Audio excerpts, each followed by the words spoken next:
factoring or anything like that yet? No. Okay. Well, here's the deal. When you're talking about completing the square, what you need to know is basically if you're going to have to complete the square, it's kind of one of those last minute things that we did a lot in conics. And in order for us to complete the square, you had a couple of rules. For example, if we go through number 11 here, because this is the one that has a little extra step to it. Oh, we did yesterday? All right, well, never mind then. When it says solve the equation by factoring, are you going to even bother to do that? No. Unless it is a work it out type problem.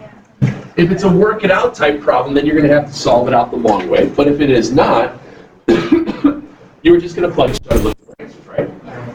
So let's say the question asked you solve.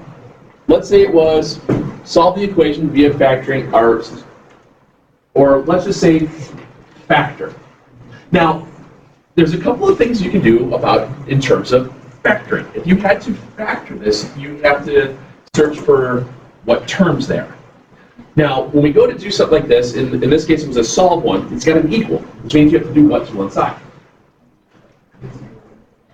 Yeah, you set it equal to 0, okay? So if I set aside equal to 0, let's see here, we have 49, I'm going to use x squared plus 35x plus 4 is 0. Now, I don't know about you, but I really don't feel like multiplying 49 times 4. That doesn't sound like a lot of fun. But, isn't 49 a perfect square? Yeah. Isn't 4 a perfect square? Yes.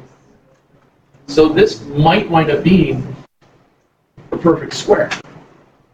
Junk square. So let's take a look. What's the square root of 49?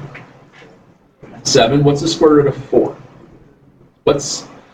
And if we did 7 times 7 times 2, you get what? 14? Double it should be 28. Well, that didn't work out cleanly, did it? Because that's what it built from. So that means we might have to go through another route.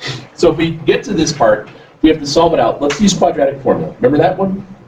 X equals negative b plus or minus square root of b squared minus 4ac all over 2a. All right, so I was a little bit slower in my writing than you're singing because you guys are much more. Yes. I was just going to add, I didn't inquire. I have been inquired for 0 years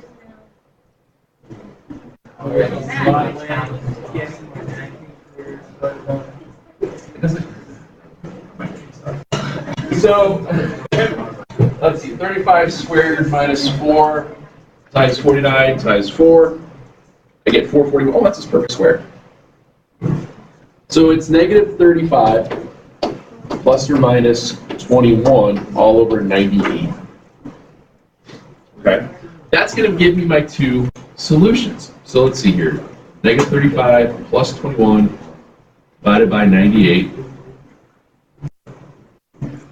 You get negative 1/7.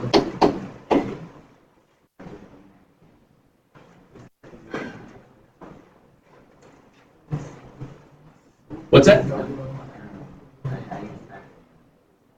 Oh, you can go either way. I'm just saying that if you forget it, you don't want to do all that extra work. Pythagorean theorem is going to work just as well. And then divide that by 98. And 1/7 and 4/7. So let's see, that might have meant that you had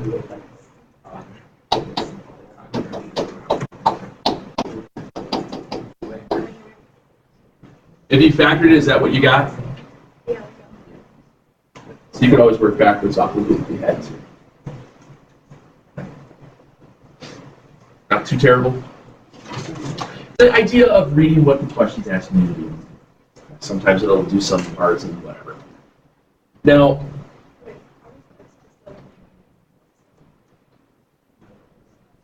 if that's my, oh, that would have been, oh, okay, I did it backwards. But, you know, yeah, whatever, get a 0. Let's see, what's the other one here? Factoring, that's fine. Do you remember how to solve an equation by taking the square root? No.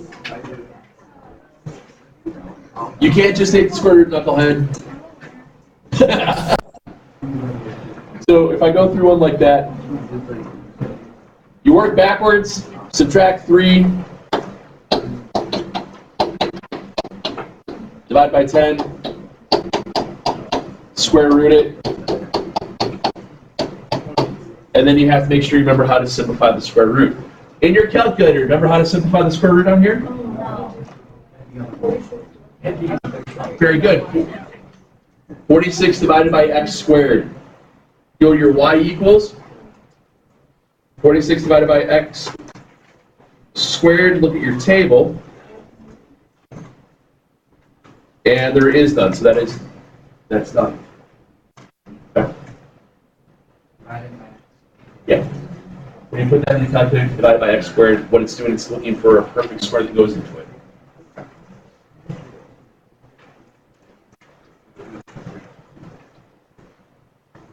I got quadratic formula. Axis is simple. Ooh, I remember these.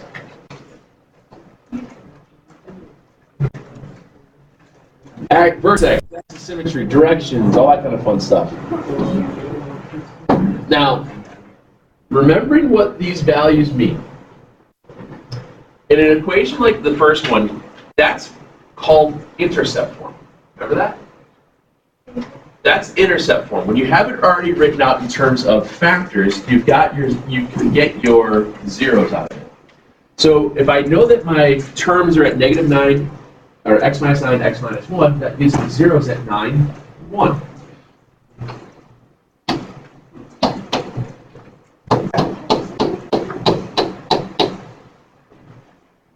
What's the a value of this? It's 1. So is this up like a cup or down like a frown? It's going to be up like a cup. So it's going to be up like a cup, which means the axis of symmetry is going to be located at the midpoint of those two. What's 1 plus 9? Divide that by 2 and you get it. So your axis of symmetry will be at 1, little 2, little 3, little spots, 4, little 5. It's right there.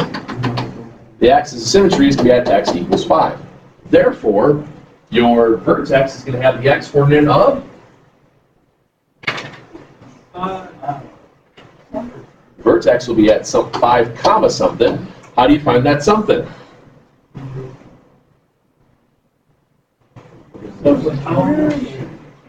Now, first of all, why haven't any of you guys just yelled at me and said, Murphy, stop doing all this work and put in your damn calculator?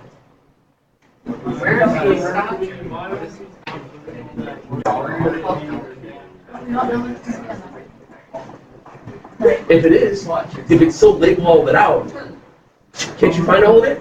Yeah, but not on the part. You get the calculator for the whole test. The entire test? Yes, ma'am. Except for you, because you questioned it. You questioned my authority.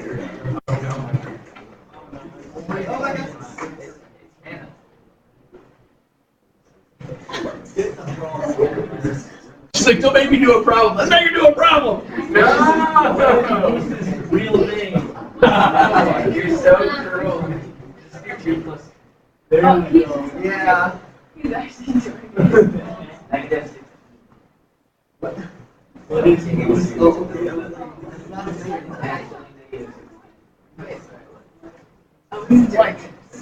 Where is my son? Where Where is is my son? What I think is my other son. the one that's it's not Colin. Remember, it's the most Irish name. Colin Ben?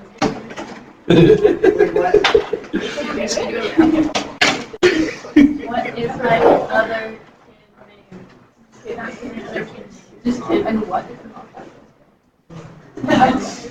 Because what I can spell backwards, because that's pretty easy. So in your calculator, all you have to do is adjust the window to figure out where the vertex is. What I put in, I just did this.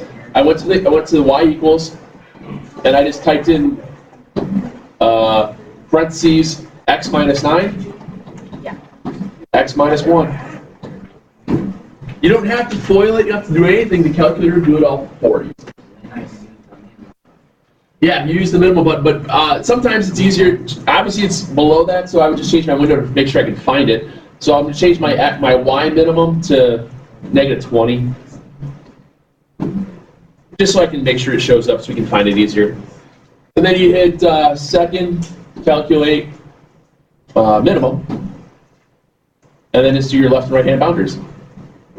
And remember that when you have your left and right hand, your minimum, the x-coordinate of any minimum or maximum is always the axis of symmetry.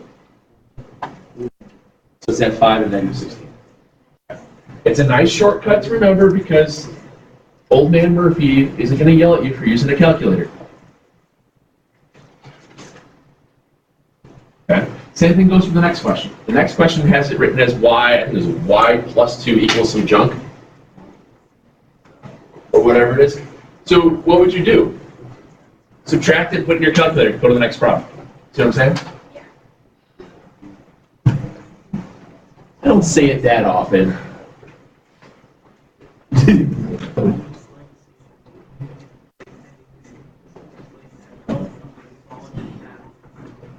All right. Conics. Conics.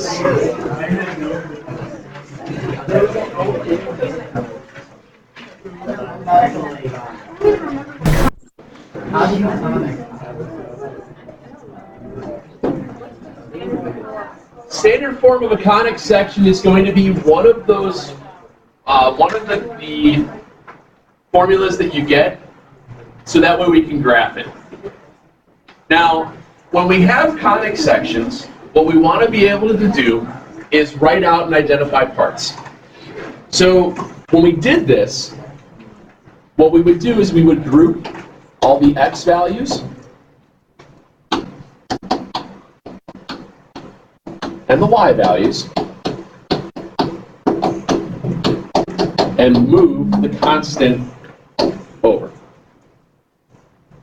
Because now that sets you up to complete the square twice. And if you recall, the rule is when you're completing the square is that your first term has to be 1. So what we do is we factor out the 25.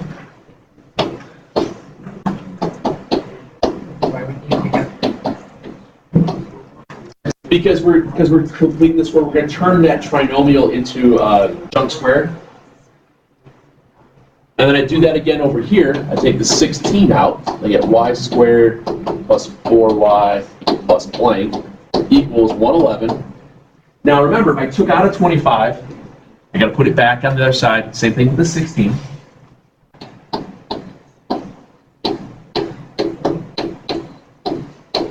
Just like that. What is half of 6? Remember, that drops into here. When you square it, what do you get? 9 goes here and here. Half of 4. Square it, and you get 4. 4.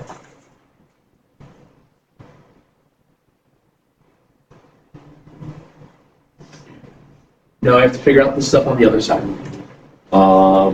You get 111 plus 225.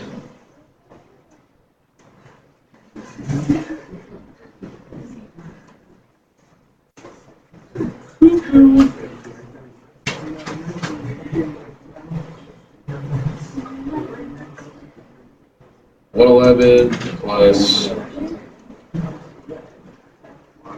400. It's always nice, and you guys hopefully have noticed this, that if you're getting really bad numbers, you're probably screwing something up.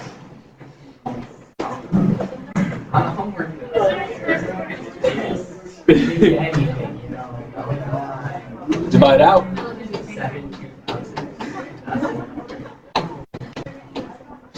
So we have x minus 3 quantity squared over, was that 16?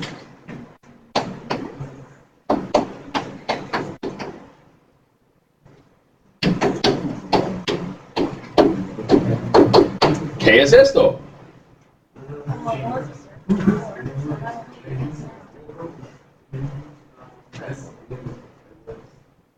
Y bueno, es muy importante.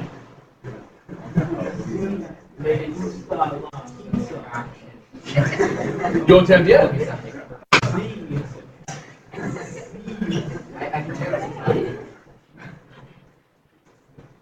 So this is an ellipse, and when you go back and look at the idea of the ellipse, when you look at it on your app button on here, because I obviously don't have the conic sheet up for you right now, but I'll give it to you. If you go into it, it's the option 4 for conics. I'm looking at an ellipse. Now the a value for an ellipse, the a squared term is always going to be the larger of the two. So, would you rather have 25 pizzas or 16 pizzas?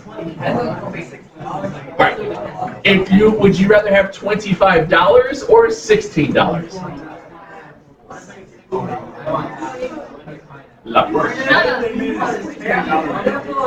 So your ace. I'm trying to know the way. I tried it once and I was like, Anyway, so in this case here, it works out really all not that bad. Remember, your a squared value is the larger of the two. Your b squared is the other one. So your a value is plus or minus 5. Your b value is plus or minus 4. The c value, well, it's going to be 25 minus 16, so it's plus or minus 3. Now our vertex, the center of the ellipse, is going to be located at 3, negative 2. Now, since this has the larger of the a squared values underneath the y value, according to my picture, it tells me it's going to be stretched vertically. And that's what's nice about having the picture. So when I go about taking all this stuff, if I have I know that my vertex is at 3 and negative 2. The a value, your a value is your distance from your center to, I'm sorry, not vertex, your center. Your center is at 3, negative 2. Your a value is the distance from the center to the vertex. So the vertex goes up and down. So I go up and down 5. 1, 2, 3.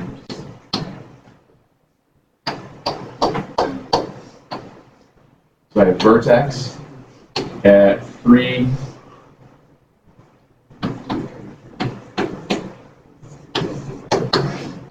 And then 3, and 1, 2, 3, 4, 5, and negative 7. Your co-vertex goes left and right in this case. The co-vertex is your b value, 4, so it's at negative 1, and 1, 2, 3, 4, and 7.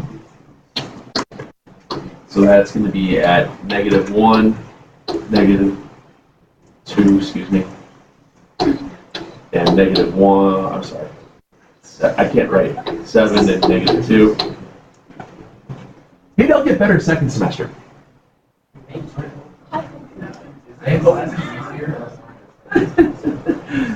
And then you have focus. Your focus, remember your vertex always opens to the focus. So the focus goes up and down.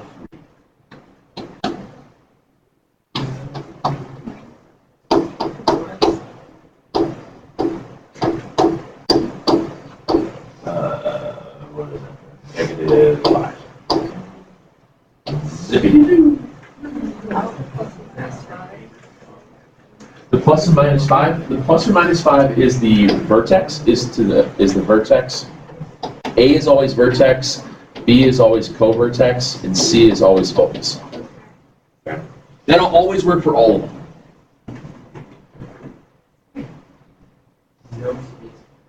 I know the conic stuff, and I know I could have spaced this out more and try to make everything work, but I try not to kill too many trees. make up more, so.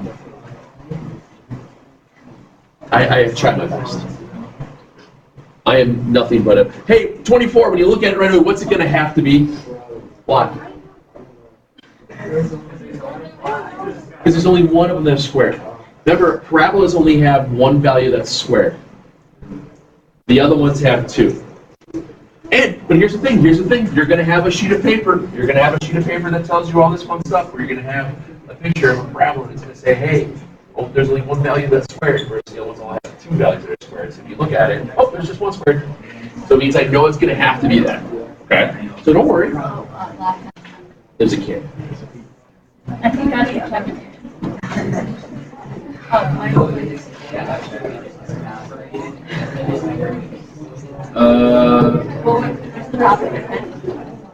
There's one on here I want to get to also. We're not having enough of the parts. Alright, let's do you guys want me to do the parabola one? Real quick, to talk about directrix? Yeah. Well,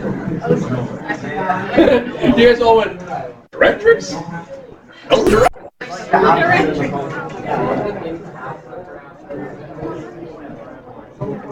Rectum? And never kill them. Exactly. I don't think that's probably one of the funnier things in the semester. Alright, so we have, in this case, this has to be a parabola. The reason that it has to be a parabola is because there's only one term that's going to be squared. So when you look at your formula on the conic stuff, if I'm looking at parabolas, this is a y squared term. The reason that I know that is because there's a y squared. So I'm just going to write down real quick that I know that it's going to be y minus k quantity squared equals 4p x minus h, and I know that it's going to have to go right or left, depending upon what my p-value gets. Okay. What the p-value tells you direction. So we're going to set it up to complete the square like we would normally. So I'm going to keep the y squared stuff, the y values on the left, and remove everything else to the right. So I get y squared plus 6y plus blank equals negative x minus 14 plus blank.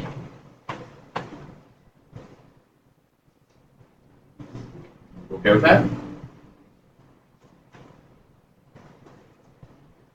What's half of 6? 3. Good.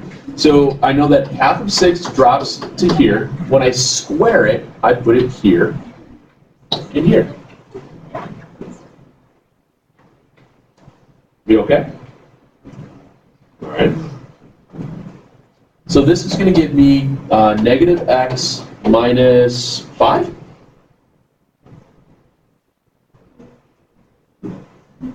Now, in order for us to make it look like that 4p times the quantity x minus h, I need to do something to that statement there. What do I have to take out of it? To take out the negative 1. I bring out the negative 1. By taking out the negative 1 here, I'm going to get x plus 5 equals y plus 3 quantity squared. Now I have, yes ma'am? Negative 14 plus 9. Okay, don't worry about it. So by doing that, the rule when we have these types of problems, guys, was whenever you had that first term had some coefficient, whether it was negative 1 in this case or a 7, whatever, that always comes out as the GCF, if you will, of that whole term. Because now I know that I set that negative 1 equal to the 4p. That'll give you the value of p for this case. So with this being a negative, so that means that negative 1 equals 4p. That means my p-value is negative 1/4. So is this parabola going to go left or right? Left, very good. The reason it's going left is because the p-value is negative.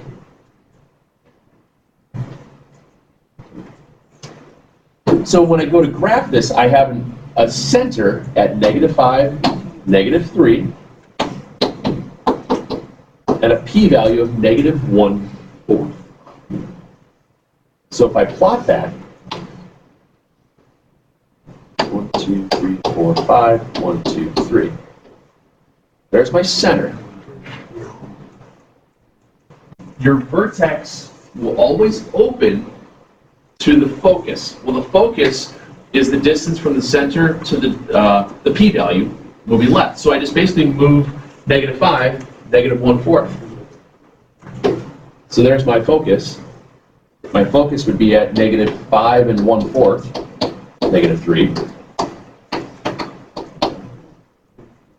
Whenever you have a focus of like a fraction like that, just write it as a mixed number. This is one of the few times that mixed numbers are okay, because it kind of makes sense, it's less work. Right? And then the directrix goes behind it. So if I subtract a quarter from the -5, I'm sorry, add a quarter to the -5, I get 4 3/4. So it's going to do this, and I'll have a directrix here. The directrix is, in this case, is a vertical line, and it's going to have an equation of -4 3/4. Because the actual vertex, the distance from the vertex to the focus, and the vertex to that directrix will always be the same. And that's how these things stay balanced. Again, I remember when we talked about this, we brought up the idea of how your eyesight works, how the eyesight comes in, you focus on something, it bounces off something in the back of your brain, and it all stays in some sort of a correct distances. And if they don't have correct distances, well then that's why we wear glasses or contacts to help alleviate that bounce back, make it work. That's where all that stuff stems from. I didn't mean to do that. That means it's okay.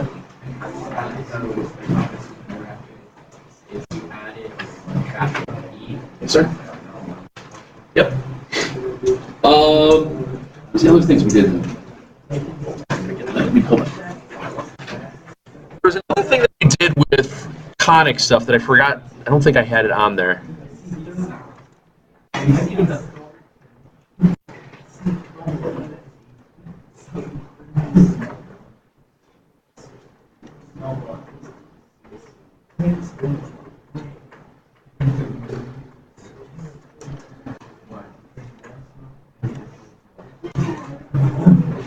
Remember this? It's not on this one. I just wanted to kind of remind you. You should have. We did this one with the conic stuff. So if you still have your conic review thing from.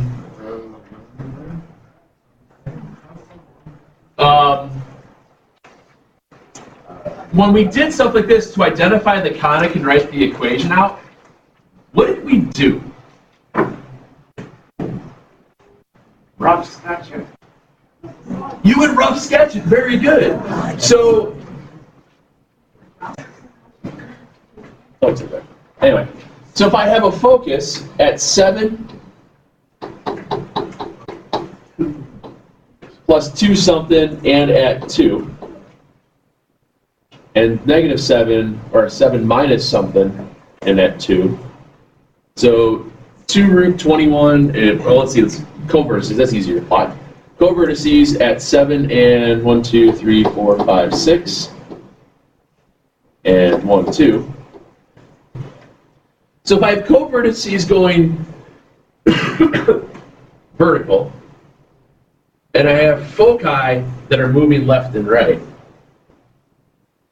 what do you think that's going to be?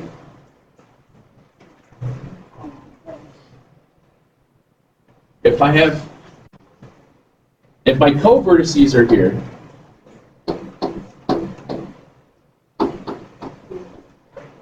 my covertices are up and down. What means has to be left and right?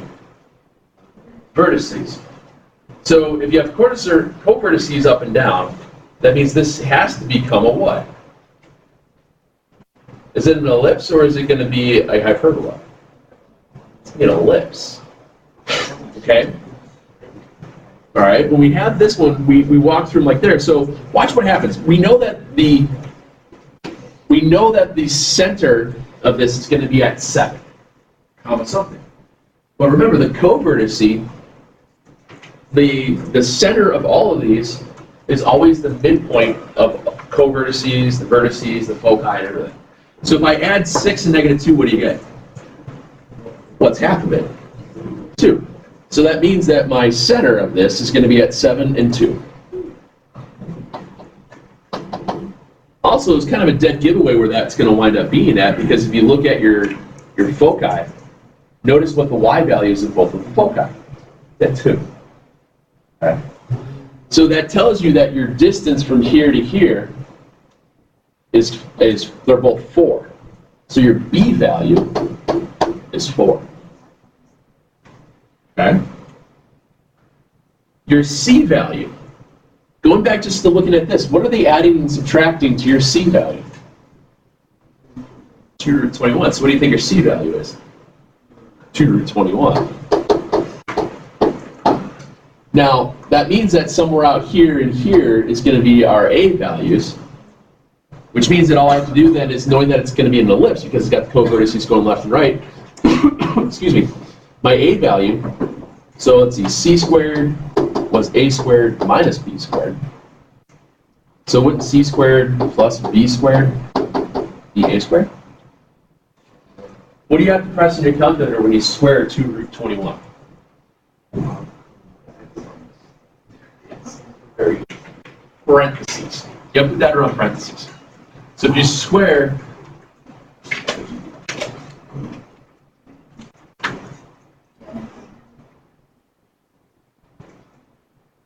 I get 84. 84 plus 16 is 100. So your a value is 10. You okay with that? So your a value is 10, your b value is 4, so b squared is 16, a squared is 100. Now, I know that it's an ellipse that's moving left and right, so I just have to make sure I choose where that a squared is going to wind up being correctly. So I go back now to my app button to look at the conic picture. And I'm looking at an ellipse moving left and right. That's an x squared, an ellipse. Okay? So that means your a squared value goes underneath the x squared. So if our center was at 7 and 2, so it's going to be x minus 7 quantity squared over 100 plus y minus 2 quantity squared over 16. Okay. Now here's the other thing. When you get going into some of these, if this winds up being one of your styles of your multiple choice and whatnot, couldn't you kind of, if you know just enough where the center winds up, that alone helps you figure out what you're going to wind up looking at, just by piecing through. Okay. I apologize we didn't get as far as I had hoped. We're going to bum rush polynomials and everything. We're going to bum rush polynomials and all that as fast as humanly possible come Tuesday, as well as any leftover questions and things and stuff. And then we'll just have a good old time. So, woohoo! You're paying attention. Way to go.